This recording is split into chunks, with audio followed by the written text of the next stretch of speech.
Hello everyone, आज date है 11 फरवरी और द हिंदू न्यूज एनालिसिस में आपका स्वागत है। इस वीडियो में हम द हिंदू की इंपोर्टेंट न्यूज को प्रीलिम्स और मेंस के पर्सपेक्टिव से डिस्कस करेंगे। इस न्यूज़पेपर की पीडीएफ का लिंक नीचे डिस्क्रिप्शन में दिया हुआ है या फिर आप direct Telegram channel volcano IAS academy को सर्च करके वहां से भी पीडीएफ को डाउनलोड कर सकते हो। First news, both side disengaging from Pangong lake area से चाइना।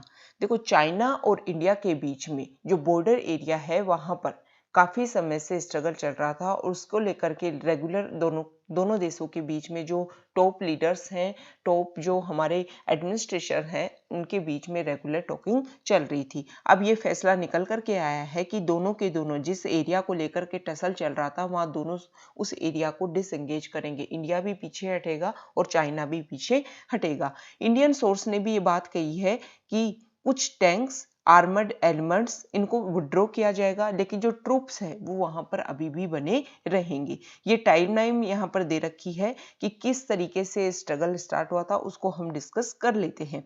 5 मई 2020 को पहली बार इंडिया और चाइना के जो ट्रूप्स हैं, सोल्जर्स हैं, उनके बीच में एक सीवियर स्ट्रगल हुआ और उसकी वजह से कुछ जो सोल्जर्स हैं वो इसमें इंजर्ड हो गए थे। 5 मई से 15 मई के बीच में इंडिया और चाइना की जो बॉर्डर है उसमें जगह जगह, जैसे पैंगोंग वाले एरिया में, गालवान वाले एरिया में, देपसांग, सिक्किम और जो लाइन ऑफ एक्चुअल कंट्रोल में जगह जगह जो पॉइंट्स हैं उनके बीच में स्ट्रगल हो रहे थे इंडिया और चाइना की सोल्जर्स के बीच में। 15 जून को 20 सोल्जर्स, 20 इंडियन सोल्जर्स शहीद हो जाते हैं इस क्लैश में और चाइना की तरफ से जो कैजुअलिटी होती है उनकी संख्या का नहीं पता चलता है। जून 19 में, मतलब 19 जून को हमारे पीएम जो ऑल पार्टी मीटिंग रखते हैं और ये बोलते हैं कि इंडिया की जो बॉर्डर है उनको कोई भी कैप्चर नहीं कर सकता। 29-30 अगस्त को फिर से इंडिया और चाइनीज ट्रूप्स के बीच में फिर से क्लैश होता है पैंगोंग सो जो लेक है उसके साउथ बैंक के ऊपर। लेकिन इस बार जो क्लैश होता है उसमें इंडियन सोल्जर्स डोमिनेट्स करते हैं इस पीक्स को। 3 सितंबर को हमारे जो डिफेंस मिनिस्टर है राजनाथ सिंह, वो अपने चाइनीज काउंटर पार्ट के साथ में मीटिंग करते हैं। 10 सितंबर को हमारे external affairs minister S Jaishankar Chinese FM वांग यी के साथ में मिलते हैं और 5 पॉइंट जो रिजोल्यूशन है उसके ऊपर दोनों के दोनों एग्री हो जाते हैं।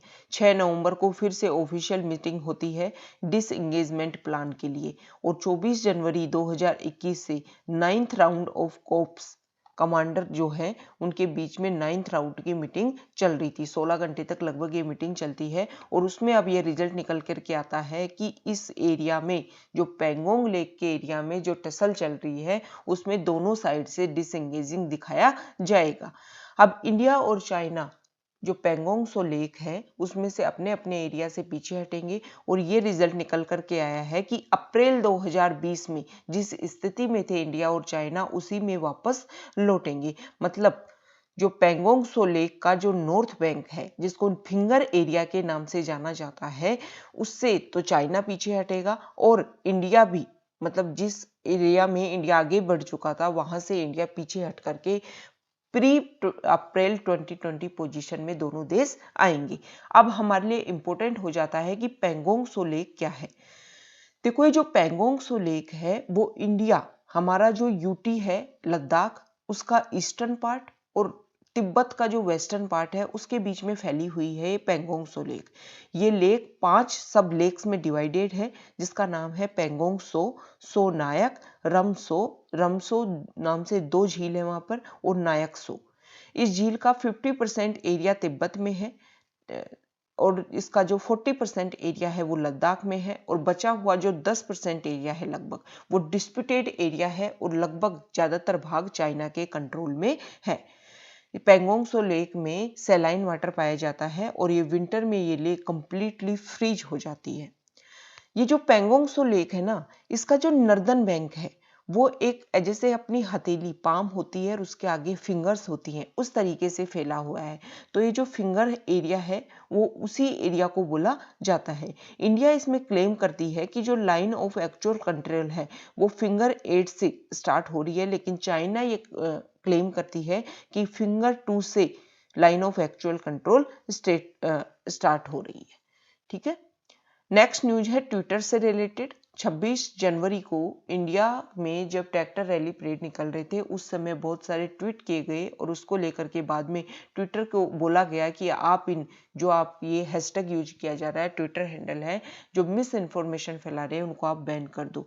तो कुछ समय के लिए ट्विटर ने उनको बैन किया, लेकिन बाद में रिस्टोर कर दिया वो सारे ट्वीट्स भी जो मिस इन्फॉर्मेशन फैलाने वाले थे। तो सेंटर ने बोला है कि ट्विटर को हमारे जो इंडियन लॉज हैं उनको फॉलो करना पड़ेगा। ट्विटर के बारे में हम कुछ बेसिक फैक्ट देख लेते हैं। ट्विटर अमेरिका की माइक्रो ब्लॉगिंग और सोशल नेटवर्किंग सर्विस है। ठीक है, 2006 में इसका फॉर्मेशन किया गया था। इसका जो हेडक्वार्टर है वो सैन फ्रांसिस्को कैलिफोर्निया में है। स्टार्टिंग में जब भी कोई इसमें जो मैसेज किया जाता है उसको ट्वीट के नाम से जाना जाता है और इसमें 140 कैरेक्टर्स डिसाइड किए गए थे, लेकिन बाद में सीजे के जो नॉन सीजे के जो लैंग्वेजेज हैं उसमें ये जो मतलब कैरेक्टर्स 140 डिसाइड किए गए थे उनको डबल कर दिया गया 280, और ये किया गया नवंबर 2017 में। जो नॉन सीजे के लैंग्वेजेज हैं उनके लिए। अब ये सीजे के लैंग्वेजेज क्या होती हैं? चाइनीज, जापानीज और कोरियन जो लैंग्वेजेज हैं, इनके अलावा जो लैंग्वेजेज हैं उनमें कैरेक्टर्स को डबल कर दिया गया 280। ठीक है, ऑडियो और वीडियो ट्वीट की जो लिमिट है उसको 140 सेकंड ही रखा गया है। इसको स्टार्टिंग 2006 में किया गया था। इसके जो फाउंडर हैं उनका नाम है जैक डोर्सी, नोहा ग्लास, बिज स्टोन और Ivan Williams. Next news Bhima Koregaon clash को लेकर के है। 2020 की बात है जब भीमा कोरेगांव की 202 एनिवर्सरी को सेलिब्रेट किया जा रहा था। उस समय माना गया, उस समय वहां पर क्लैश हो गया, टसल हो गया, जिसकी वजह से कुछ लोगों को गिरफ्तार कर लिया गया था। और ये माना जा रहा था कि जो भी एक्टिविस्ट वहां पार्टिसिपेट कर रहे थे उनको पहले से पता था कि ये सारे इंसिडेंट वहां पर होने वाला है। तो एक एक्टिविस्ट है रोना विल्सन, उनको गिरफ्तार किया गया। उनके कंप्यूटर की जब जांच की गई तो कुछ ऐसे प्रूफ मिले कि ये जो रोना विल्सन है उनका जो कम्युनिस्ट पार्टी ऑफ इंडिया है, जिनको माओइस्ट के नाम से जाना जाता है, उनके साथ में वो जुड़े हुए थे। लेकिन जब जांच की गई तो आर्सेनल जो कंसल्टिंग है उसने ये बताया कि उनका जो कंप्यूटर है ना उसको हैक किया गया था एक हैकर्स के द्वारा। 22 मंथ्स के जो पीरियड है उस समय के दौरान उनका जो कंप्यूटर है उसको कंट्रोल किया गया था, और उसी के तहत जो सारे प्रूफ है वो इंस्टॉल किए गए, वो डॉक्यूमेंट्स इंस्टॉल किए गए हैं उनके कंप्यूटर में। अब हम न्यूज़ देख लेते हैं कि भीमा कोरेगांव जो टसल है वो क्या है। 1 जनवरी 1818 की बात है। इंडिया में अंग्रेजों का रूल था, तो एक तरफ थी अंग्रेजों की सेना और एक तरफ थी जो पुणे में जो पेशवा थे उनकी सेना। दोनों के बीच में झगड़ा होता है, दोनों की सेना आमने सामने होती है। जो पेशवा की जो सेना है वो बहुत बड़ी थी, लेकिन अंग्रेजों की सेना वो बहुत छोटी थी। देखो, अंग्रेजों की सेना में हमारे इंडियंस लोग ही होते थे, तो इंडियंस में जो अंग्रेजों की सेना थी ना उसमें ज्यादातर माहर जाति के लोग थे। तो ऐसे बोलते हैं कि अंग्रेजों की सेना छोटी होने के बाद भी ये लड़ाई वो जीत ली थी, क्योंकि ये जो लड़ाई है उन्होंने अंग्रेजों और पेशवा के बीच में सोच करके नहीं लड़ा था, उन्होंने पर्सनल होकर के ये युद्ध लड़ा था। और अंग्रेजों की सेना में उस समय माहर जाति के लोग ज्यादा थे उस सेना में, और उन्होंने माहर जाति के लोग और पेशवा की सेना ब्राह्मण, तो एक तरीके से जाति व्यवस्था के ऊपर ये युद्ध लड़ा गया था। और इसी की वजह रहा कि पर्सनल होकर के युद्ध लड़ने की वजह से वो जीत लिया गया। एक स्मॉल मतलब नंबर्स, अगर सेना का नंबर देखा जाए तो बहुत छोटा था, लेकिन उन्होंने जब पर्सनल होकर के युद्ध लड़ा तो आसानी से उस युद्ध को जीत लिया। तो उसी की 202 एनिवर्सरी को सेलिब्रेट किया जा रहा था और जस्ट उस समय ये स्ट्रगल फिर से हुआ। नेक्स्ट न्यूज फार्मर प्रोटेस्ट को लेकर के है। मिस्टर मोदी जो हमारे पीएम हैं उन्होंने फिर से फार्मर्स को इनवाइट किया है कि हम डिस्कशन के लिए तैयार हैं, आप लोग आ सकते हो, अपनी बात को रख सकते हो। नेक्स्ट न्यूज है आईएनएस विराट को लेकर के एक पिटीशन दायर हुई है कि इंडियन नेवी से इसको हटा दिया गया, रिटायर कर दिया गया आईएनएस विराट को, जिन्होंने 30 ईयर्स तक अपनी जो सेवाएं वो अपनी इंडियन नेवी में दी। सुप्रीम कोर्ट ने ऑर्डर दिया है कि आप जो इसको डिसमेंटल करने वाले थे, स्क्रैप करने वाले हो, उसको अभी आपको नहीं करना है, क्योंकि एक पिटीशन दायर हुई है उसमें ये बोला गया है कि कम से कम आपको इसको एक म्यूजियम के रूप में तैयार कर सकते हो आईएनएस विराट को। सिर्फ एज ए इसके पार्ट्स को हटा करके आप इसको कचरे में जो कर रहे हो और इम्पोर्टेंट पार्ट को आप कहीं और यूज करोगे, डिसमेंटल मत कीजिए मतलब। और क्या करिए, इसको एक एज ए म्यूजियम के रूप में तैयार कर दीजिए, ताकि लोगों को जो इन्होंने अपना काम किया इंडियन नेवी में रहते हुए, और जो बहुत सारे हमारे प्रोजेक्ट है, बहुत सारे हमारे ऑपरेशन जो चले, उनमें इन्होंने महत्वपूर्ण भूमिका निभाई। जैसे श्रीलंका में जब सिविल वॉर चल रहा था और शांति दूत सेना इंडिया ने भेजी थी, तो उस समय इन्होंने महत्वपूर्ण भूमिका निभाई थी। इसके अलावा 2001 में जब हमारी संसद के ऊपर हमला हुआ था, उस समय भी इंडियन नेवी के INS विराट ने इम्पोर्टेंट भूमिका अपनी निभाई थी। तो इसमें 1987 में इंडियन नेवी में इनको लिया गया था और 2017 में इसको डिकमीशन कर दिया गया। उससे पहले जो ब्रिटिश नेवी है उसमें भी इन्होंने इम्पोर्टेंट रोल प्ले किया था। नेक्स्ट न्यूज देखो, नेक्स्ट न्यूज है एडिटोरियल पेज से कुछ डाटा आए हैं, उनको हम देख लेते हैं। कॉन्टेक्स्ट है जो उत्तराखंड में ट्रेजेडी हुई है उससे रिलेटेड। तो यहाँ पर दिखाया गया है कि किस स्टेट में कितने फॉरेस्ट कवर को हटा दिया गया है कंस्ट्रक्शन के लिए, इंफ्रास्ट्रक्चर के लिए, या फिर सिक्योरिटी के लिए, डिफेंस के कार्य के लिए। 7 फरवरी को फ्लैश फ्लड आ गई अलकनंदा रिवर में, जिसकी वजह से हाइड्रो पावर प्रोजेक्ट उत्तराखंड के जो चमोली डिस्ट्रिक्ट है उसमें 2 मेजर हाइड्रो पावर प्रोजेक्ट क्या हो गए, उनको बहुत ज्यादा नुकसान उठाना पड़ा। अब ये जो फ्लड आई है इसका क्या कारण हो सकता है? इसके कारण ये हो सकते हैं कि जो हिमालयन वाला जो स्टेट है वो बहुत ही फ्रेजाइल है, और वहां पर इंफ्रास्ट्रक्चर की करने के लिए बहुत सारे एक्सप्लोजिव यूज किए जा रहे हैं, बहुत सारे डैम वहां पर बनाए गए हैं, और डैम इन सबको कंस्ट्रक्शन करने के लिए वहां पर जो फॉरेस्ट वाला एरिया है उसको डाइवर्ट किया गया है। तो यहाँ पर बताया गया है कि पिछले 30 साल में डिफेंस प्रोजेक्ट के लिए और बहुत सारे डेवलपमेंट प्रोजेक्ट के लिए 50,000 से ज्यादा हेक्टेयर फॉरेस्ट लैंड को डाइवर्ट कर दिया गया है। और पूरे इंडिया से अगर कंपैरिजन किया जाए तो 4th नंबर पर जो उत्तराखंड है उसमें इस तरीके की जमीन को, फॉरेस्ट एरिया को डाइवर्ट किया गया है। और अगर सिर्फ उत्तराखंड स्टेट की ही देखें तो उसमें चमोली, जहां पर ये ट्रेजेडी आई है डिस्ट्रिक्ट में, उसमें 2nd हाईएस्ट फॉरेस्ट एरिया को डाइवर्ट किया गया है। अब यहाँ पर देखो हर स्टेट के बारे में कंपैरिजन किया गया है। तो जो उत्तराखंड है उसमें 1991 से 2021 के बीच में 58,684 हेक्टेयर फॉरेस्ट एरिया को डाइवर्ट कर दिया गया है। ठीक है, यहाँ पर जो टोटल फॉरेस्ट एरिया है उसका बताया गया है। तो जो स्टेट है उनके बारे में बताया गया है कि कौन से स्टेट में कितना डाइवर्ट किया गया है पिछले 30 साल में, 1991 से 2021 के बीच का डाटा यहाँ पर दिया गया है। और हेक्टेयर जमीन मतलब कितना एरिया डाइवर्ट किया गया है, तो यहाँ चार्ट के फ्लो इसको दिखाया गया है। अब यहाँ डाइवर्जन का कारण दिखाया गया है कि किस स्टेट में किस चीज की वजह से डाइवर्जन किया गया। सबसे ज्यादा जो फॉरेस्ट एरिया को डाइवर्जन किया गया अरुणाचल प्रदेश में, तो उसमें माइनिंग की वजह से, देखो यहाँ पर ये जो कलर है, बार का जो कलर है वो यहाँ डिसाइड कर रखा है कि कौन सा कलर किस चीज को दिखाता है। तो ये वाला कलर है माइनिंग को दिखाता है। तो अरुणाचल प्रदेश में माइनिंग की वजह से जब से सबसे ज्यादा फॉरेस्ट कवर एरिया को डाइवर्ट किया गया। मध्य प्रदेश में भी माइनिंग की वजह से, तेलंगाना में माइनिंग की वजह से, और उत्तराखंड में डिफेंस प्रोजेक्ट की वजह से सबसे ज्यादा जो फॉरेस्ट एरिया है उसको डाइवर्ट किया गया। छत्तीसगढ़ में भी माइनिंग की वजह से, यूपी में फिर से डिफेंस इंफ्रास्ट्रक्चर डेवलपमेंट के लिए जो फॉरेस्ट कवर एरिया है उसको डाइवर्ट किया गया। उड़ीसा, कर्नाटका, इन सब में फिर से माइनिंग की वजह से ही फॉरेस्ट एरिया को डाइवर्ट किया गया। और महाराष्ट्र में इरिगेशन के लिए, इरिगेशन जो प्रोजेक्ट है उनके लिए फॉरेस्ट कवर एरिया को डाइवर्ट किया गया। और राजस्थान में डिफेंस और जो माइनिंग है उसकी वजह से ही फॉरेस्ट कवर एरिया को डाइवर्ट किया गया है।